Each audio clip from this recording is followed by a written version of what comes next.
Consideremos o caso da interferência de duas ondas.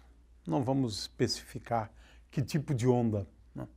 Mas pode ser, por exemplo, duas ondas provenientes de duas fontes.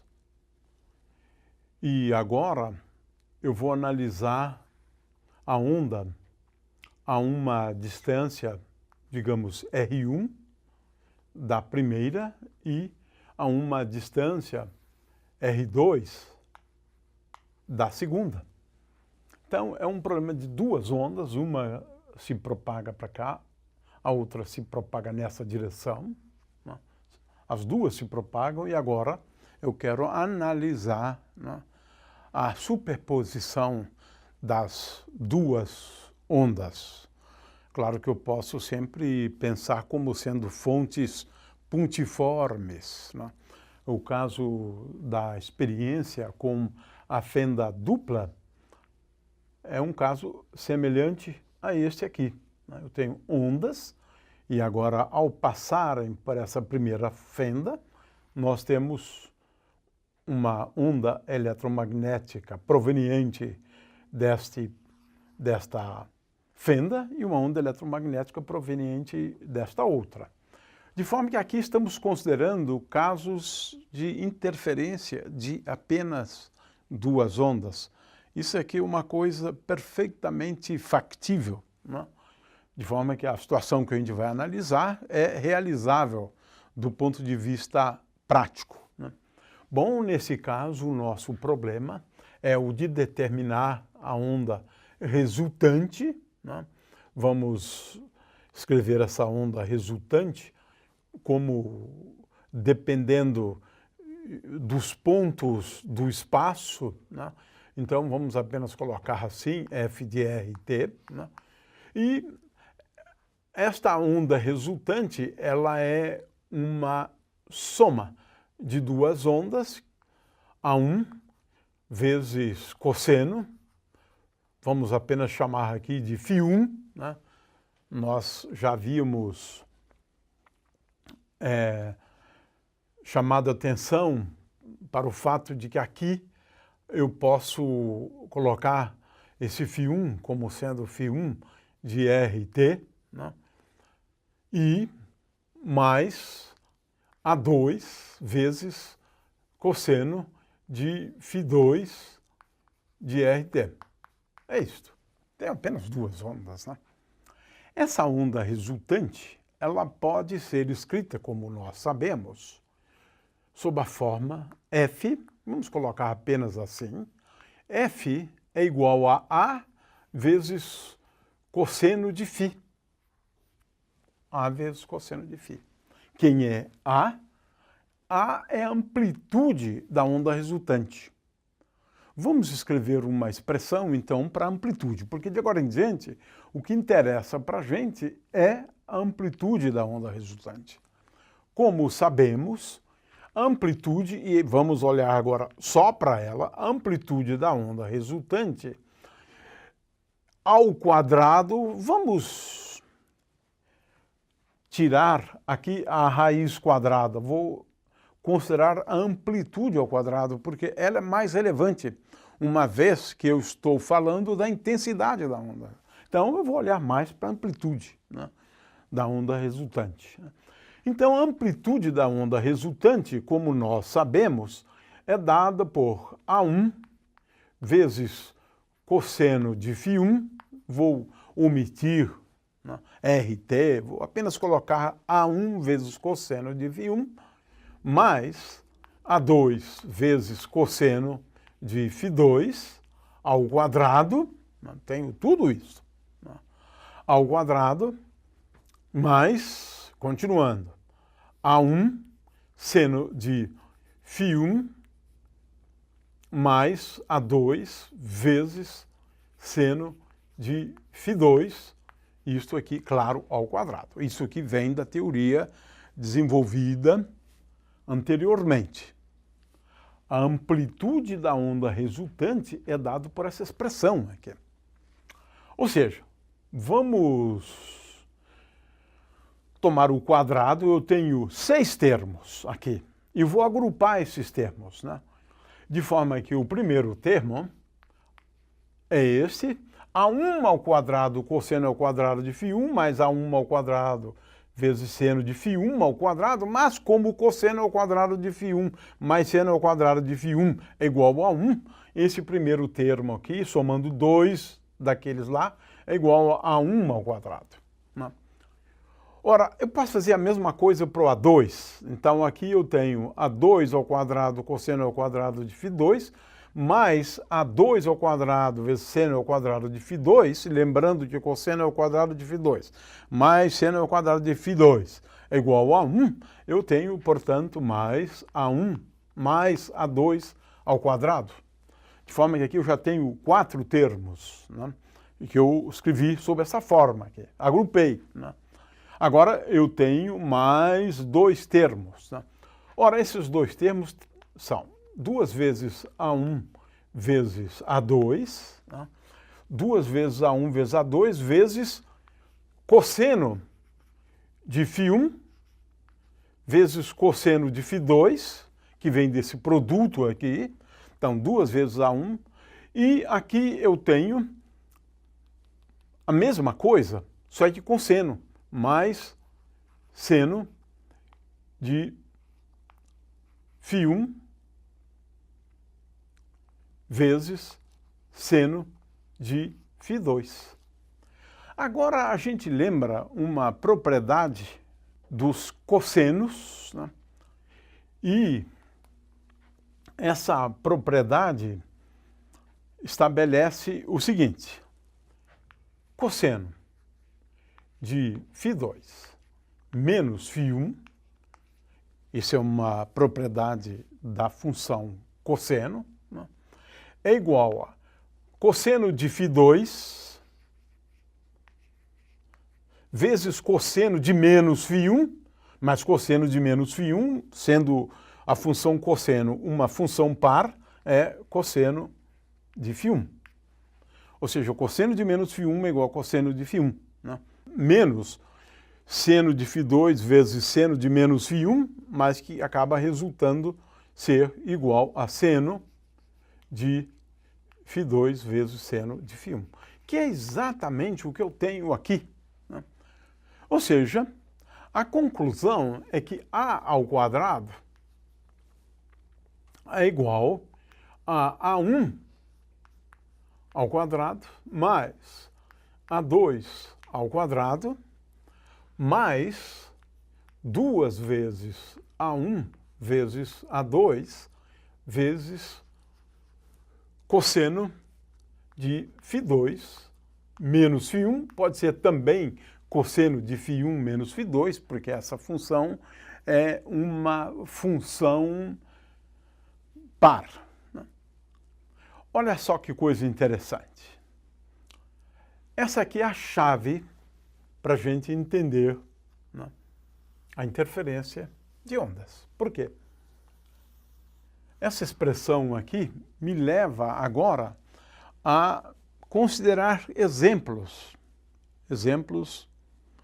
simples, difíceis, não importa. Mas tudo que eu preciso saber é isso aqui. Ora, eu posso traduzir isso aqui em termos da intensidade. Se eu multiplicar aqui por uma constante, multiplicar aqui por uma constante K, por uma constante K, por uma constante K, né, eu posso escrever em termos da intensidade. Agora sim, estamos falando de uma grandeza física extremamente relevante, né? A intensidade da onda resultante é igual à intensidade da primeira onda. Eu estou, então, agora somando, né, intensidades, né, aparentemente, mas a coisa é mais complicada do que esta. Então, eu tenho I1 mais I2, que é a intensidade da segunda, mas agora vamos ver o fenômeno da interferência olhando para esse termo aqui. Mais 2 vezes, veja bem, agora aqui eu tenho raiz quadrada de 1 vezes raiz quadrada de I2, né, vezes o cosseno de φ2 menos φ1, vezes o cosseno de φ2 menos φ1. E essa é a expressão que, na realidade, interessa para a gente, né?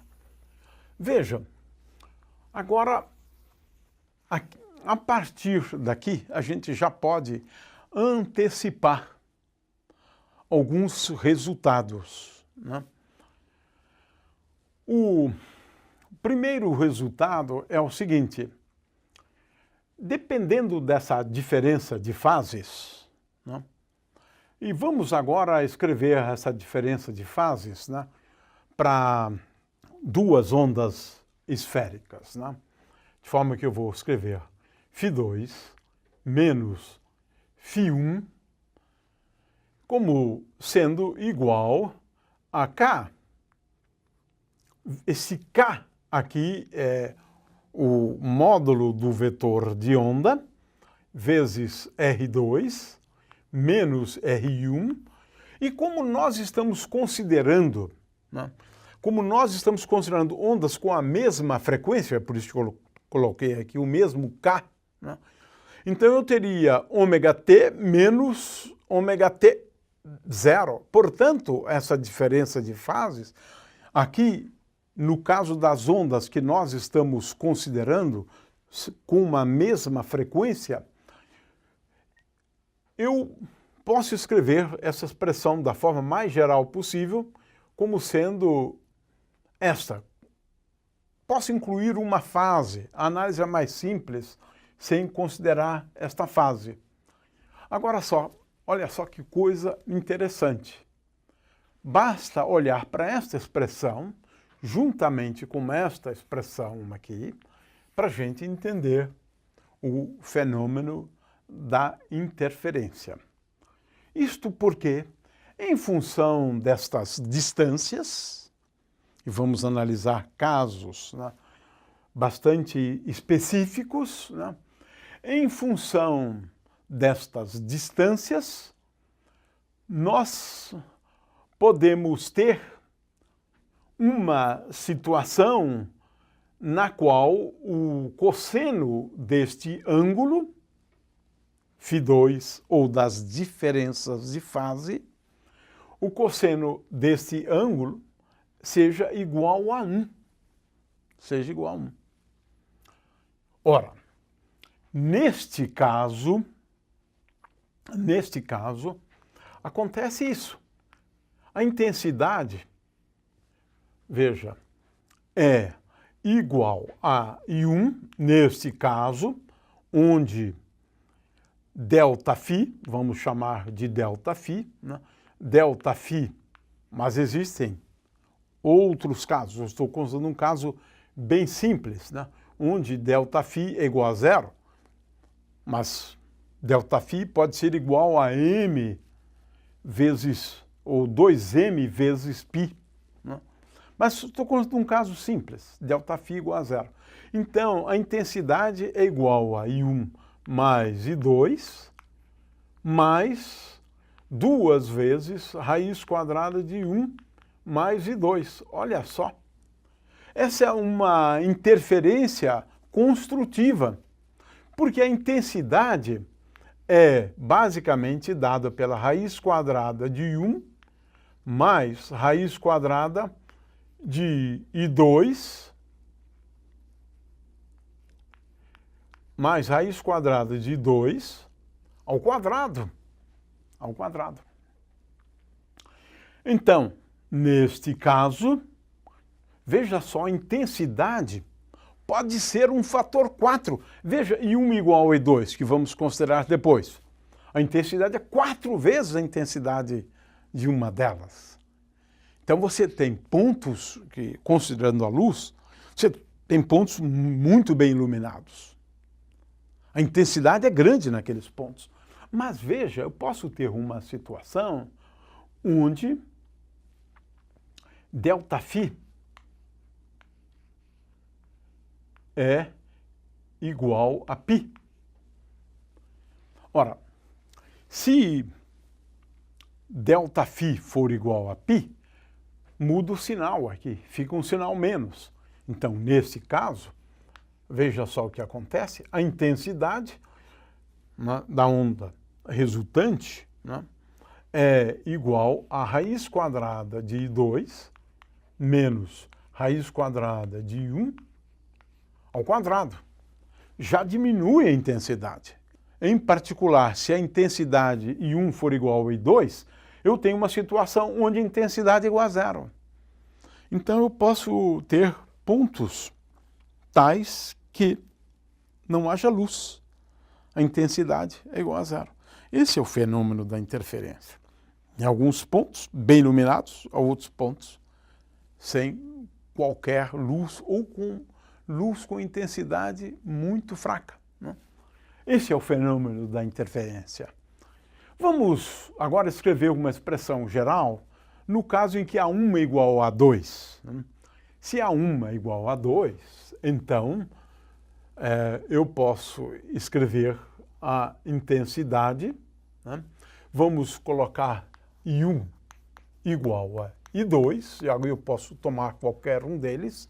Então, a intensidade, neste caso, é igual à intensidade de uma delas, a intensidade é igual, I1 é igual a I2, então aqui eu coloco 2 vezes I1, e aqui eu tenho 1 mais cosseno de Φ2 menos Φ1.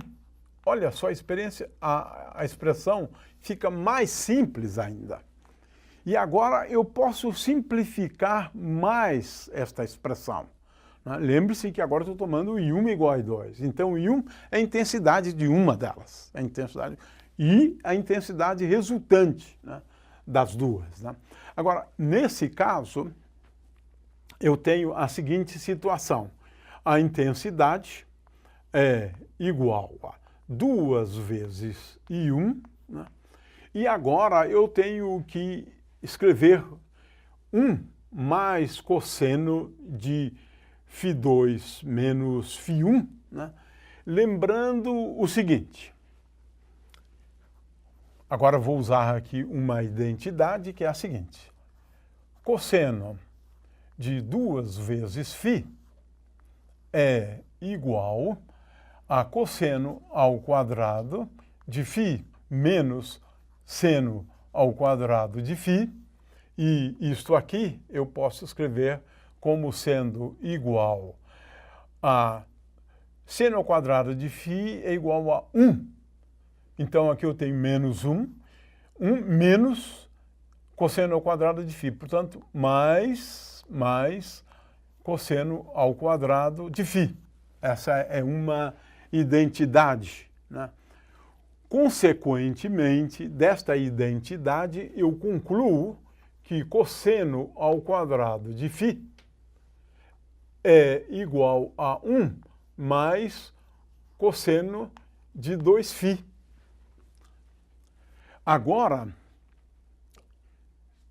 eu tenho aqui, na verdade, 1 cosseno ao quadrado, mas tem um cosseno ao quadrado de lá. Então, 2 vezes, né?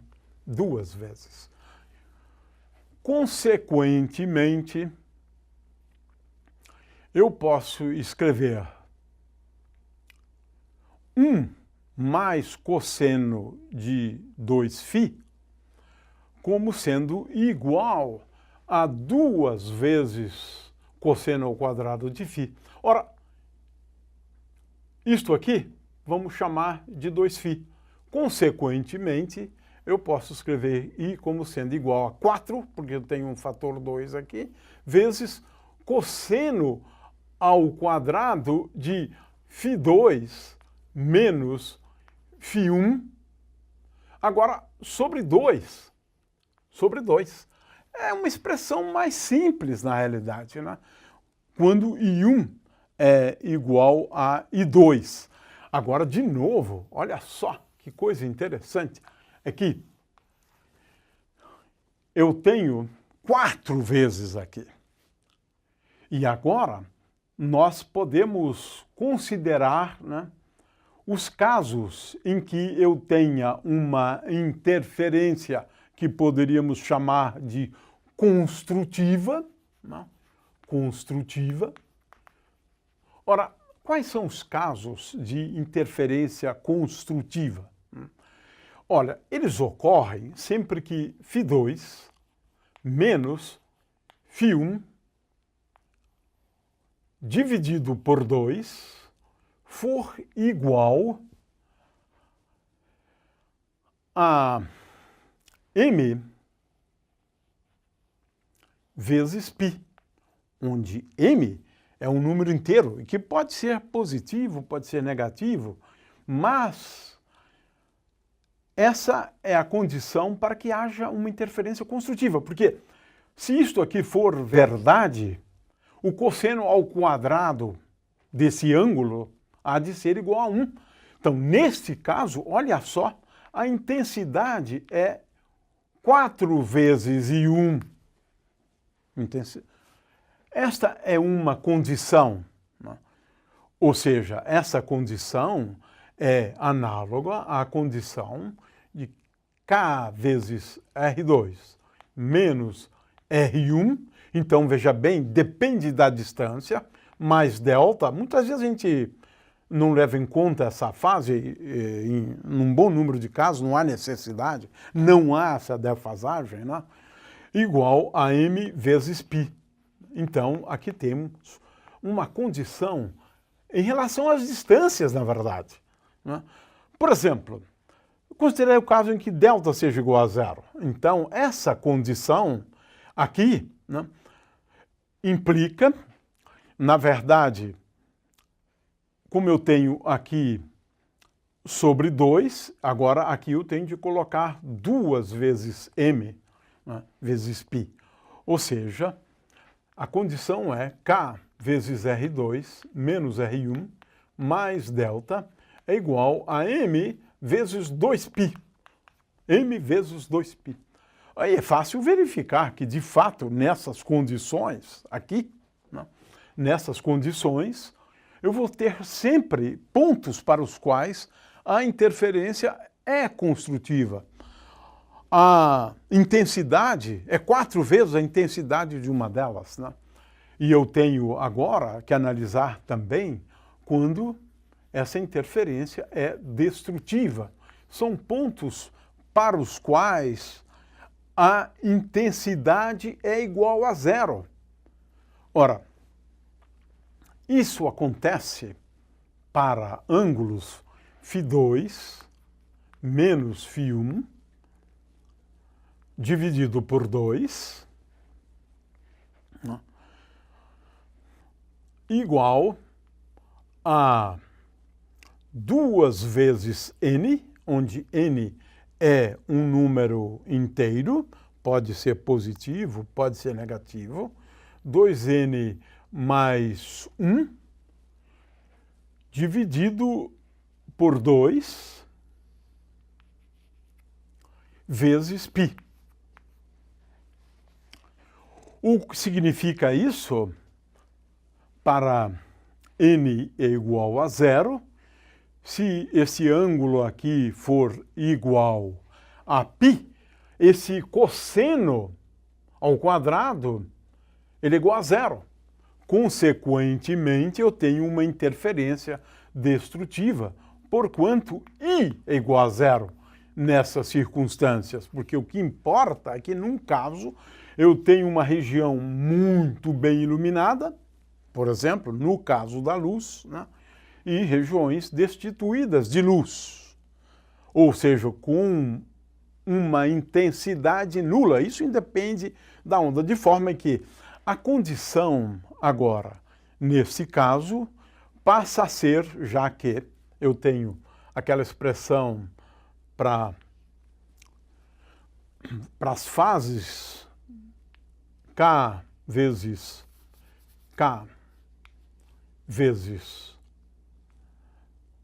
R2 menos R1 mais delta sobre 2, aqui já tem 1 sobre 2, é igual a 2 vezes n mais 1 vezes π. 2 vezes n mais 1 sobre π. Aqui, então, eu tenho sempre números ímpares. Aqui, eu tenho números pares de π. Aqui eu tenho números ímpares de π. Portanto, é uma questão apenas de resolver alguns exercícios, né, para a gente poder entender como ocorre a interferência, ou sob que circunstâncias ocorre a interferência. De qualquer maneira, a teoria, no caso de superposição de duas ondas, é essa.